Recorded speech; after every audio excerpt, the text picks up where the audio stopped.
I set out with my good friend and co-chairman Andy Biggs to send a letter to the Department of Justice asking to try to stop the absolute atrocity of having the Department of Justice make sure they understand that what was going on here in the District of Columbia with the discarding of human remains, of lives, precious lives, which seem to have indicated the possibility of crime being committed in violation of law. We have laws on the books to make sure that we do not continue to carry out the barbaric practices of partial birth abortions or late-term abortions.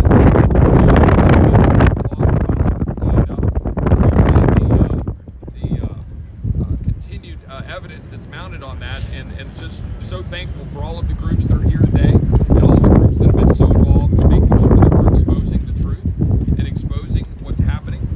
This goes all the way back to my time when I was the first Assistant Attorney General under Attorney General Ken Paxton, and we were seeing those videos, the horrific videos from Planned Parenthood, what we see in the total crass disregard for life.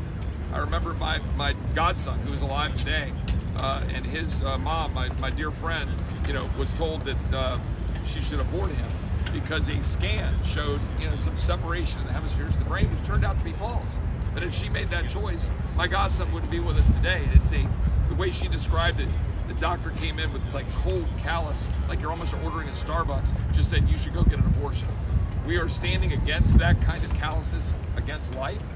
We are united to continue to advance the defense of life, and I'm so proud to be here with these great individuals who are standing up, but we're going to continue to call this out.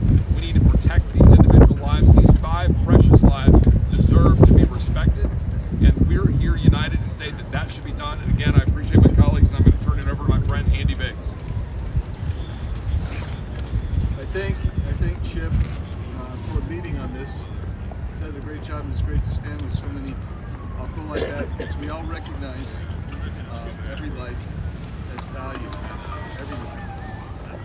We're all created in the image of God. And I thank all of those who stand with us today. The DC 5 abortion case is horrifying, period. Full stop. Horrifying. When we consider that anyone would use the barbaric practice of partial birth abortion, we must discover what happened and hold those individuals accountable. Killing a child, let alone 5, through a partial birth abortion is a crime under federal law. The Supreme Court of the U.S. upheld the federal ban on partial birth abortion in 2007. And both the D.C. Metropolitan Police Department and Biden's Department of Justice chose to ignore any potential evidence of crime for 2 years. The MPD and DOJ's investigation was insufficient. It was inadequate. The DOJ's effort to dispose of these bodies without conducting an investigation is simply outrageous and inhuman. Based on evidence collected at the time of recovery and the disturbing photos shared, these children appeared to have likely suffered through the procedure of partial birth abortion. We need to further investigate all of this. We need hearings. We need proper burial for these children. We need to respect their lives. The House Committee on the Judiciary, which Mr. Roy and I sit on, has jurisdiction over Washington, D.C. criminal law and federal law enforcement pursuant to House Rule 10. Last week, Mr. Roy led a letter, and I joined him on it. Appreciate that. Sent a letter to the MPD and D.C. Mayor to preserve these remains. And then on Friday, the D.C. medical examiner honored the request to preserve these babies for the time being. That's a step in the right direction, but these bodies must be preserved, answers must be had, further protections must be invoked. Thank you for being here, and I will just conclude by saying Americans deserve to know what's happening right here in the nation's capital, the destruction of human life. With that, I'm pleased to turn and yield this microphone over to my friend, the Chairman of the House Freedom Caucus, Representative Bob Good of Virginia.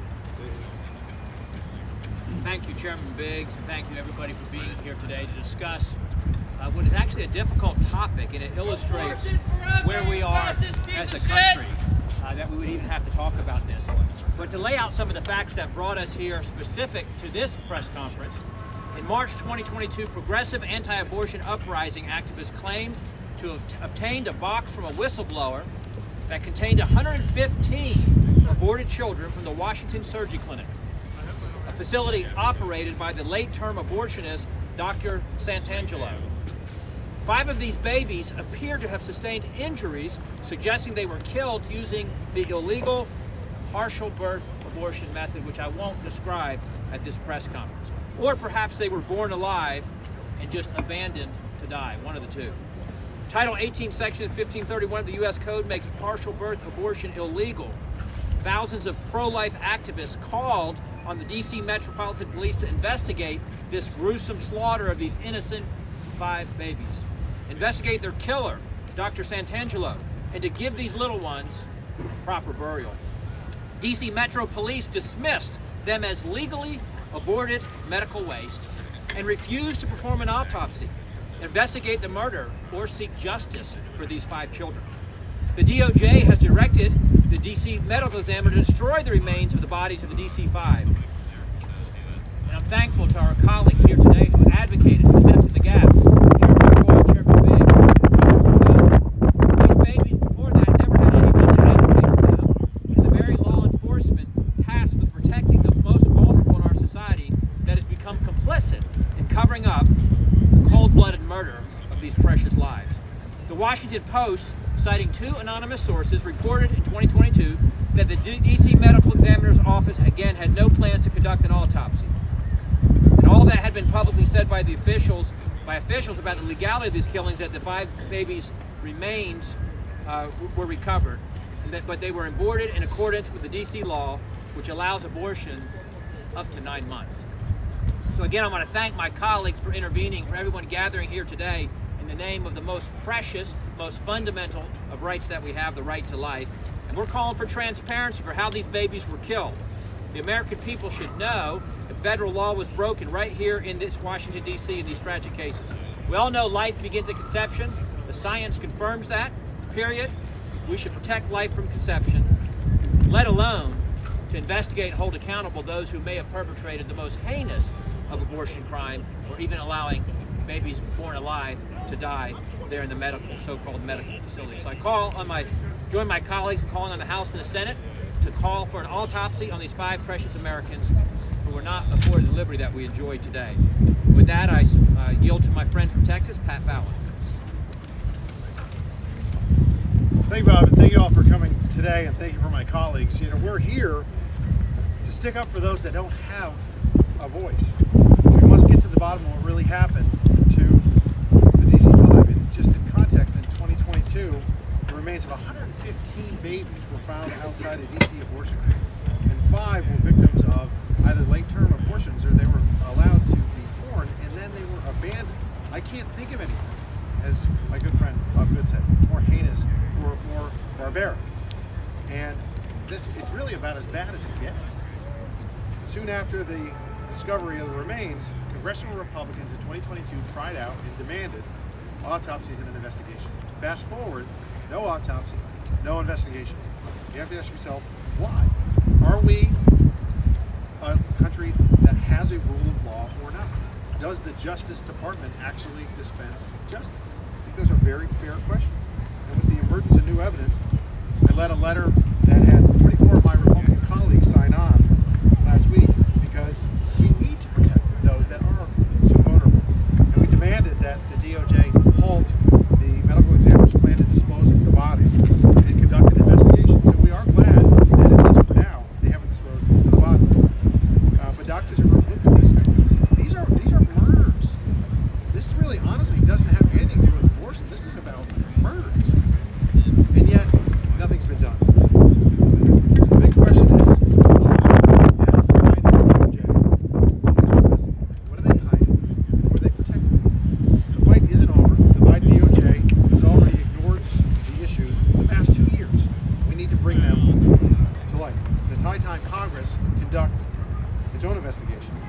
DOJ, if they won't seek justice, then Congress, I think, is compelled to. Enough of the stonewalling and enough yet another act of deception by Merrick Garland's Justice Department. So I want to thank everybody again for being here, and my colleagues for fighting the good fight. And I think that heckler was from the DOJ.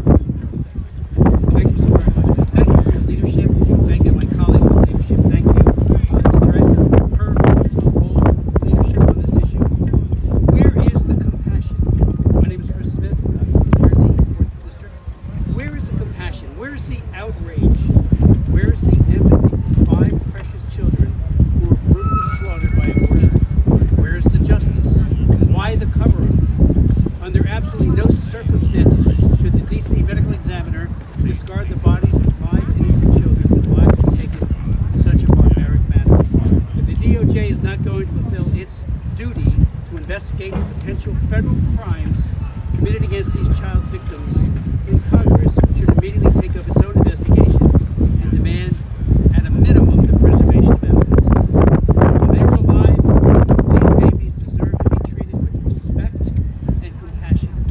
Now, after their violent slaughter, justice must be tenaciously pursued with a thorough investigation surrounding their brutal deaths. No cover-ups. Remember Kermit Gosnell? He butchered babies and stored them, warehoused them, and was found guilty in 2013, and he went to jail. There are Kermit Gosnells all over America. Predators, child abusers, exploiters of women. Will Americans ever be told the horrifying details as to how and how often abortionists dismember, decapitate, and chemically poison innocent babies? Don't destroy the evidence. No cover-ups. We demand justice. For those that are even pro-abortion that might be here today, I think it's important to note that Dr. Angela was actually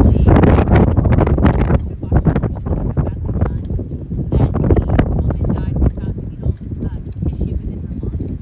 And so if you are new advocates, you have to understand that this person has other tools that we've broken the law. But I want to also put out a public request for help because we are having issues with the institute that will conduct the autopsy to determine the cause of death. The reason why these children have not been able to be afraid of losing their medical license and their license here in Washington, D.C. and the surrounding areas. So if you know anyone, please refer them to any one of our offices so that we can do that. We've had people from the community step up to donate bulbs and caskets. But when you look at those photos and you see what it's done, you know, especially as a new mother, to understand that this individual performed an abortion to where if this was in a hospital, this child would have essentially lived, that one of the children was actually suffocated and amniotic fluid. It's just, it's inhumane. And we have certain practices in this country, and to cause and inflict pain like that is something that I don't think anyone standing in this crowd can get behind. So we ask for your help. Please help us find a medical examiner to conduct these autopsies and to give them a proper burial. Without further ado, I'd like to introduce Teresa McCauley, the founder of PAU and the individual who co-discovered the DC Thank you for being here. I want to extend my profound thanks to Representative Chip Roy and to all of the members who have come today to lend their voices courageously in defense of these children. In March of 2022, myself and Lauren Handy went to the Washington Surgery Center to help mothers in crisis. But instead, we recovered the remains of the DC-5 unexpectedly, who were headed for an incinerator to produce electricity for the city of Baltimore. Pulling their broken bodies from that box was the most viscerally heartbreaking experience that I have ever had. This is a seminal moment for the pro-life movement, a moment that is so palpable and with so much power that it can change the course of history forever. 5 babies were murdered in our nation's capital, and their killer continues to kill today, just 2 miles from here. These babies are to the pro-life cause what the Nepal girl was to hastening the end of the Vietnam War, or Emmett Till to sparking the civil rights movement. Will there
aforementioned politicians and for this administration to talk about reproductive freedom, these are the faces of reproductive freedom. When you allow reproductive freedom, you allow Angel and Christopher X and Harriet and Holly and Phoenix to be killed in brutal and horrific ways. Their blood is crying out, and we're giving voice to them today. And we are demanding justice for them and for the many who have not been found, but whose bodies were similarly destroyed in this clinic in Washington, D.C. And I want to introduce to you Penny Nance, the CEO and president of the Concerned Women Program. Thank you, Jamie, and thank you to the members of the press that are braving the cold coming out with us today. Thank you so much. This is really important. I'm the president and CEO of Concerned Women for America. We're the nation's largest public policy organization for women. We are pro-life. But let's be clear here, you don't have to be pro-life to be with us on this issue. I think that this is something that everyone should be able to stand together on. This is infanticide. You know, Teresa told you about being there that day, and I so appreciate Jamie repeating the names. These were human beings. If you believe in human rights, you need to understand what happened and stand with us today. These little children, and if you have the stomach to look, and honestly, I don't think everyone should, because if you are recovering from the trauma of abortion, you may not be ready to look. But on concernedwomen.org's website, we have a video called So You Think You're Pro-Choice. And it shows the pictures of these little children from as small as the size of a dime, but you can still see their little arms and legs. These are human beings. What we're talking about is the other end of the spectrum. Babies who are almost full term. And you can see that their little bodies have been desecrated. Their heads collapsed in because a partial birth abortion clearly was performed. Early in my career, one of my first things that I worked on in Capitol Hill was the Partial Birth Abortion Ban Act. And I was a young, bright-eyed 20-something showing members of Congress with a medical model baby what happened in a partial birth abortion. And they were disgusted to the point that Patrick Kennedy voted with us. This was a left and right issue. This is exactly what they were trying to guard against. It is illegal. It is a violation of federal law, and Santangelo is basically operating as Kermit Gosnell in Washington, D.C. It has to stop. I have friends that work in the medical community at Georgetown Hospital. They see the damage that he has wrought all the time. He is a madman that is being allowed to perform late-term abortions on little babies that you must see. It's absolutely despicable. But I also want to add one thing. I am so grateful to be here. I'm so proud of Chip Roy and others that have stood up on this issue. And I'm so grateful to be joined with Teresa and our progressive friends who understand human rights. But I also want to bring up one other thing. I'm grateful for Chip Roy for introducing the repeal of the FACE Act, because it is being, at this time, weaponized against pro-lifers. And Lauren Handy, who was there at this moment, shockingly, was arrested under FACE and sentenced to 11 years in prison. We have got to change what's happening right now under the Biden administration, under DOJ. We've got to stop weaponizing FACE, and we've got to get to the bottom and start enforcing the law on partial birth abortion banners. So thank you so much. And after me is Susan Berichick from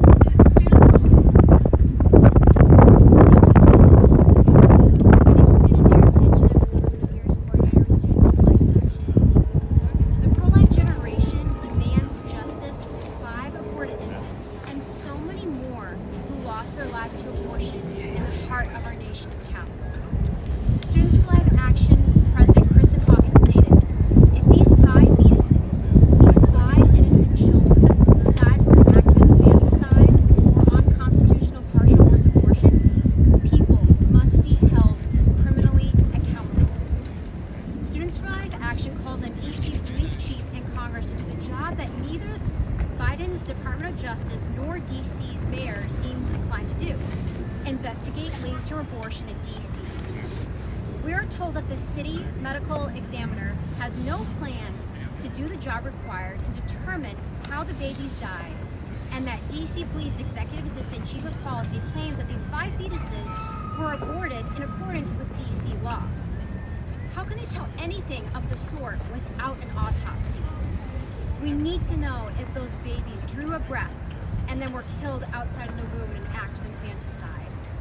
We need to know if the disreputable abortion vendor in question used an illegal partial birth abortion to end a life. It's of vital public interest to know whether illegal means are being used to end the lives of babies late in pregnancy, especially when you consider late-term abortion businesses operating here. As Charlotte Lozier reports, a Planned Parenthood mega center performs abortions up to 19 weeks and 6 days gestation, while Washington Surgery Clinic advertises abortions through 27 plus weeks. And DuPont Clinic, a referral center for high-risk abortion cases, performs abortions through 31 weeks of gestation for any reason. Capital Women's Group, associated with infamous abortion doctor Stephen Brigham, advertises abortion up to 36 weeks of gestation. Additionally, pro-choice groups report that a DC hospital performs abortions through the second trimester. No one needs to tell us at Students for Life that DC Mayor Muriel Bowser is biased in favor of abortion when you consider that she sent police to arrest 2 of our students for chalking "Black Preborn Lives Matter." But we have not gotten anywhere close to stamping a case closed on these deaths. Chief Conte, please bring justice to these 5 preborn citizens of the district who deserved better. These 5 fetuses, these innocent preborn children, deserved better. We must save others from suffering the same fate.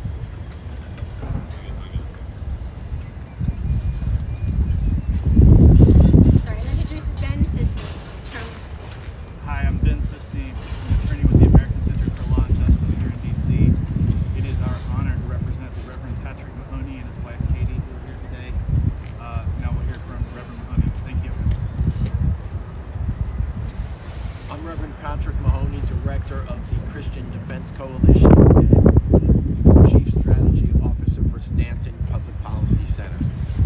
I would like to thank Chairman Mahoney, Beans, members of Congress, the pro-life community for standing here today for human rights and calling for justice for the 5.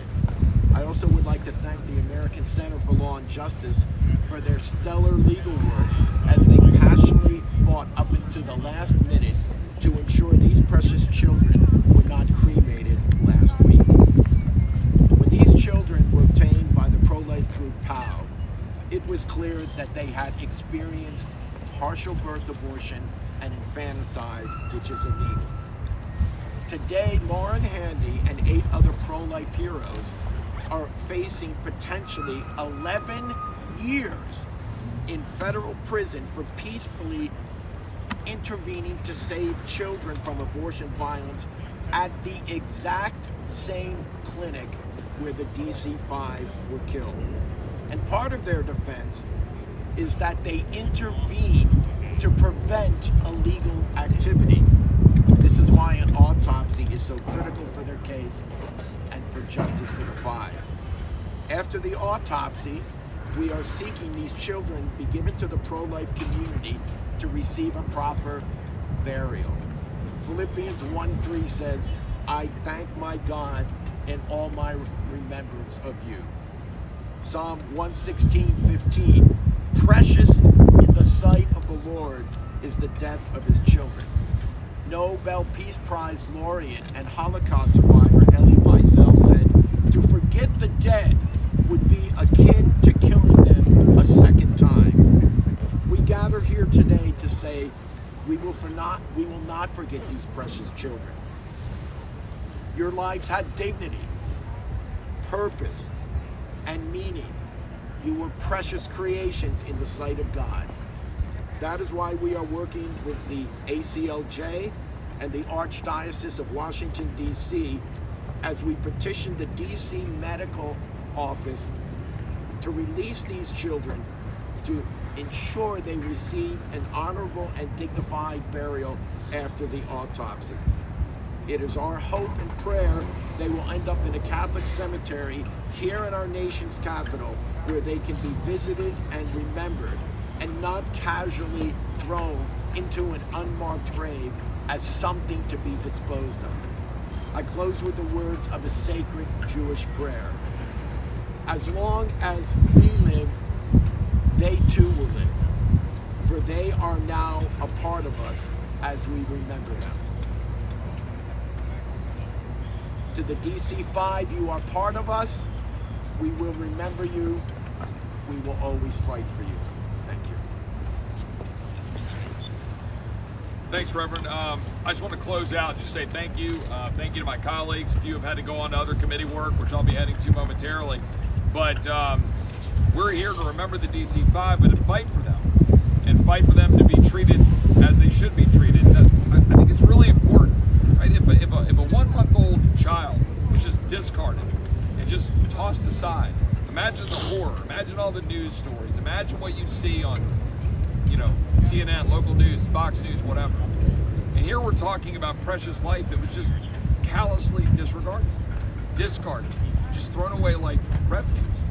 That's just unconscionable. So that's actually what, to me, is the most compelling point of all of this, in addition to laws that need to be followed. We're a country of laws.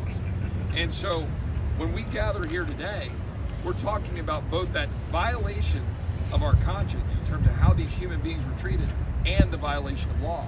That's why that's what Chairman Biggs and I sent our letter to the city and say, hey, what are you doing? And we're glad the medical examiner paused.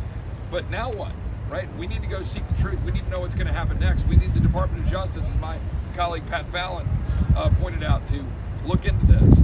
And we have jurisdiction over the District of Columbia. Congress does, right? That's why we're here. That's why we're standing in front of the Capitol. The District of Columbia is the nation's capital. We have jurisdiction, and the city needs to answer to us when we're trying to stand up in defense of these precious lives. On the FACE Act, I could not agree more. And we're not here to talk about the FACE Act, but we are here to talk about life. And if we have citizens across all ideologies, whether you're talking about progressives, Teresa, take off. Whether we're talking about progressive, whether we're talking about conservatives, we want to protect free speech, protect people's rights to be able to go out and exercise their ability to assemble, to be able to speak out. And that's critically important. And I hope the Judiciary Committee will take up the FACE Act. I hope we will pass it. I hope we'll send it to the floor. I hope we'll send it to the Senate. I believe there can be bipartisan support for that, because we need to stand up and stop this persecution of people for carrying out their closely held religious beliefs, their free speech rights. That's what's happening. The Department of Justice is using it as a weapon. That's right. Right? We have 140 or so examples of being used specifically against pro-life activists, and like 3 in other cases. It's being weaponized against the people. That needs to stop, and we're not going to stop until we make sure that that is signed into law and that we can protect the American citizens. We'll take a few questions. Yes, sir. Why is Washington, D.C. so quick to arrest a couple kids for shocking Black Freeborn Lives Matter, but they won't even entertain an investigation of someone who potentially committed infanticide? Well, I mean, I think that's the question that you raise is critically important. It's why we're here. It's why we're trying to raise these issues. And I think you know the answer, right? I mean, it's the cynical disregard of life. It's the cynical disregard of the laws in advance of a radical agenda. And that radical agenda has been evidenced by a few people, not many, that have walked by here and heckled, right? The fellow that literally just chanted, "Abortion forever, you fascists." I mean, like, what does that say about the cultural rot in this country, and that exists and is exemplified right here in the nation's capital, right? You want to know what's wrong with this country? The fact that a mere 15 years ago, 17% of Americans said that they have no affiliation with a church. Now 28% of Americans say they have no affiliation with the church. We have a growing unchurched population. People are moving away from our Creator and moving away from all the values that we hold dear. But importantly, even if you put that aside, we're moving away from the rule of law. The rule of law matters. We're disregarding the culture of life, and that which God gave us matters, and we're moving away from that. We need to bring that back. I think there's an energetic movement by young people that understand pro-life's important, and it's growing. And I think I'm actually very bullish that the next generation of Americans are going to cast aside this radical agenda that has been trying to destroy what is great and good about Western civilization in this country. Yep. You had mentioned the hardest thing you're facing right now is to find a doctor to be able to perform an autopsy. Can Congress do anything to protect that doctor, he or she licensed, and be able to perform and find out the reasons why these five died? Well, I mean, this is part of what we're trying to do and pushing on and have the Department of Justice, and we need to apply pressure because in the immediate moment, right, I mean, getting a law passed out of the House over to the Senate and signed by the President to accomplish any objective like you just outlined seems pretty scant in terms of our likelihood of success. We've got to continue to push under our current laws to force and expose this, to frankly shame the Department of Justice and shame the D.C. City Council and the government here in D.C. to make sure that we can bring forward somebody to actually perform the autopsy, do their job. They should be able to do that without,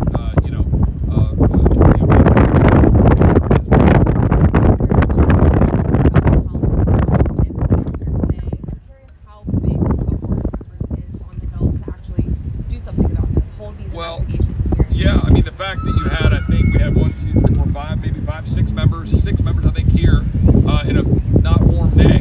And thank you all for being here, by the way, in the cold. But it tells you a lot, right? I mean, with everybody, this is committee time right now, right? And so we had 6 members who were here. And I don't know if Chris wants to say anything about this, but he leads the Pro-Life Coalition. We've got, lots of people in the body that are concerned about this issue. Chip, thank you very much. Our leadership, as well as the rank and file in the House, are outraged over what is happening. The cover-up is unconscionable, and I do hope you'll probe into it. They have nothing to hide and allow an autopsy. And I want to thank Chip Roy for what he's doing on Facebook. In 1993, I led the opposition to it, and the whole idea of nonviolent civil disobedience garnering felonies and long prison sentences is absolutely contrary to all that is America. Matter of fact, the Civil Rights Movement and Martin Luther King would have found that he would have been put away for dozens of years because he did nonviolent civil disobedience. In this case, they were just taking some evidence of children who had been brutally slain.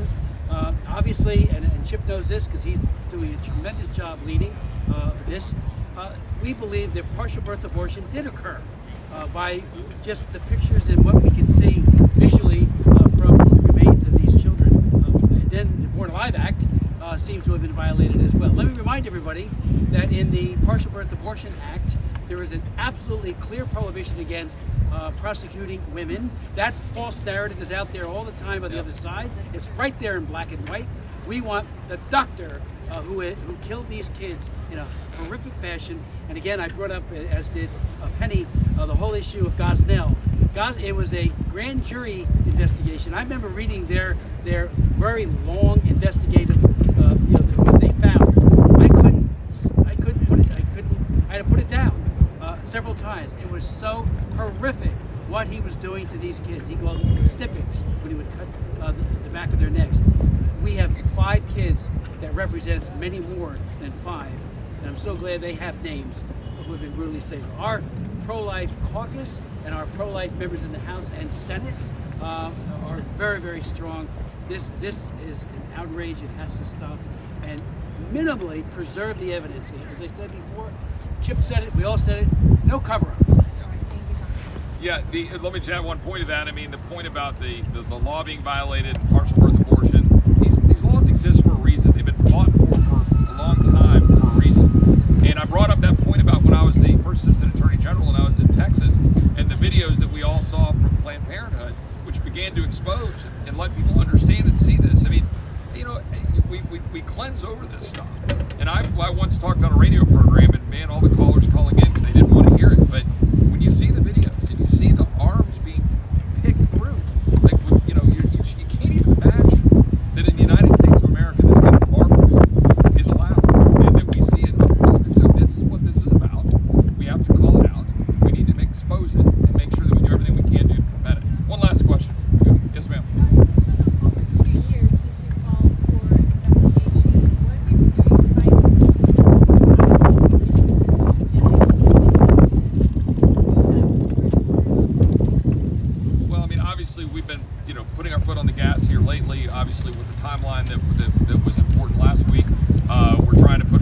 on them in terms of our communications and letters.